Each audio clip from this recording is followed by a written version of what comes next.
रियासती दर्जा बहाल होने से सवाल ये है कि जो असेंबली है उसकी हैसियत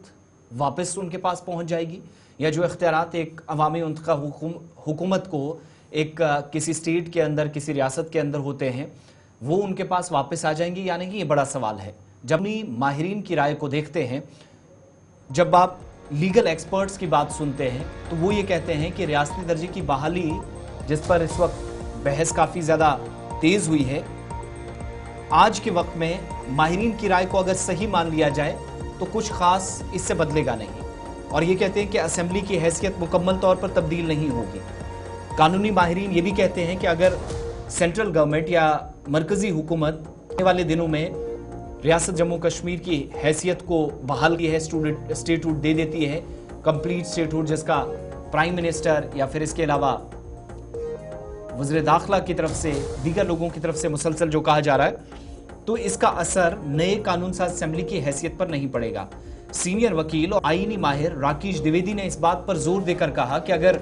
हुकूमत रियासत की हैसियत बहाल कर दे तो असेंबली को तहलील करना जरूरी नहीं होगा।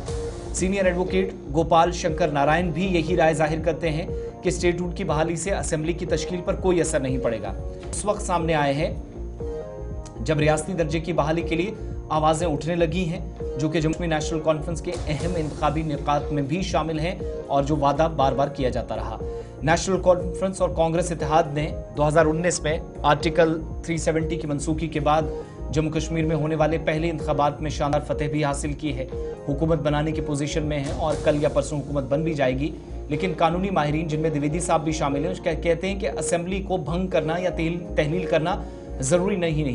ये रियासती असेंबली की हैसियत से काम करती रहेगी। एक पार्लिमानी कानून जो मौजूदा कानून में तरमीम करता है, आर्टिकल 370 की मनसूखी के बाद काफी होगा। यहां तक कि अगर जम्मू कश्मीर की 2 रियासतें तश्कील दी जाएं तो ये एक रियासत तंजीम 9 के कानून के तहत होगा, यानी रीऑर्गेनाइजेशन एक्ट एक ही होगा अगर 2 स्टेट्स बन भी जाती है। 11 दिसंबर 2023 को आपको याद होगा कि सुप्रीम कोर्ट ने मुतफ़क्का तौर पर 2019 में आर्टिकल 370 की मनसूखी की तौसीक की, जो रियासत जम्मू कश्मीर को खुसूसी हैसियत देता है, जबकि असेंबली इंतखाबात के इनेकाद की हिदायत भी दी गई थी और रियासत की हैसियत की बहाली की जरूरत पर गया था। Chief justice of India DY Chandrachud, जिनने फैसले में कहा था कि स्टेट की हैसियत को जल्द अज जल्द बहाल किया जाए।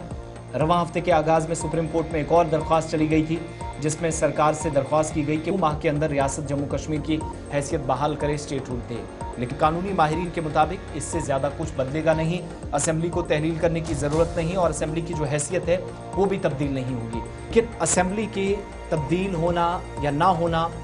का भी मानते हैं कि मौजूदा वक्त में यूटी के अंदर जो हुकूमत बनेगी उसके पास ज़्यादा कुछ तो होगा नहीं, लेकिन मकामी सतह पर थोड़ी सी राहत लोगों को है।